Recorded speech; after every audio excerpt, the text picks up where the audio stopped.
एक छोटे से गांव में अर्जुन नाम का लड़का रहता था। वो हर रात बड़े सपने देखता, एक ऐसा पुल बनाने का जो गांव को शहर से जोड़े। लेकिन गांव के लोग हंसते और कहते, अर्जुन तुम बस अपने सपने ही देखो, उसे तुम हकीकत में नहीं बदल सकते। अर्जुन ने हार नहीं मानी। दिन में खेतों में काम करता और रात में पत्थर जोड़ता।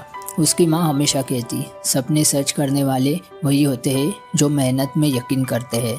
सालों की मेहनत के बाद अर्जुन ने वो अकेले पुल बना दिया। जब पहली बस उस पुल से गुजरी, गांव के लोग हैरान हो गए। सब ने अर्जुन से माफ़ी मांगी और कहा, तुमने नामुमकिन को मुमकिन कर दिया।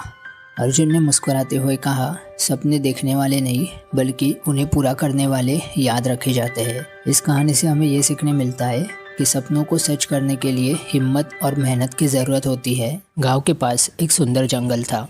वहाँ एक नन्हा लड़का अर्जुन रोज़ सुबह पक्षियों की चहचहाहट सुनने जाता था।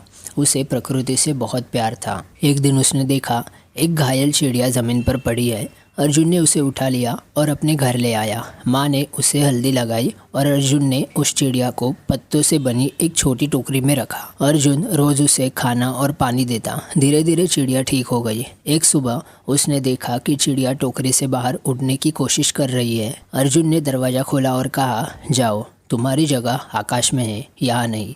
चिड़िया ने एक बार उसकी ओर देखा और फिर उड़ गई। हर सुबह वो चिड़िया अर्जुन के घर की खिड़की पर आकर चहचहाती है, जैसे धन्यवाद कह रही हो। अर्जुन मुस्कुराकर सोचता, दया कभी व्यर्थ नहीं जाती। गांव के एक बुजुर्ग संत के पास एक युवक आया और बोला, गुरुजी, मैं जीवन में कुछ भी नहीं कर पाता, हर बार असफल हो जाता हूँ, कृपया मेरा मार्गदर्शन करें।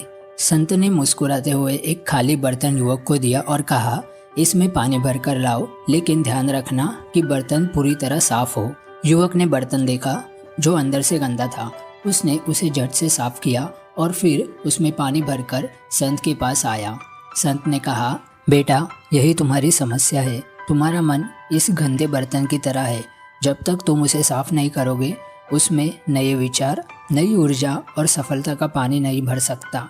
युवक ने विनम्रता से सिर झुकाया और जीवन का सबसे महत्वपूर्ण पाठ सीख लिया। मन को स्वच्छ और सकारात्मक बनाओ, तभी सफलता तुम्हारे पास आएगी। इस कहानी से हमें ये सीखने मिलता है, जीवन में नई शुरुआत करने के लिए पहले पुराने नकारात्मक विचारों को दूर करना ज़रूरी है।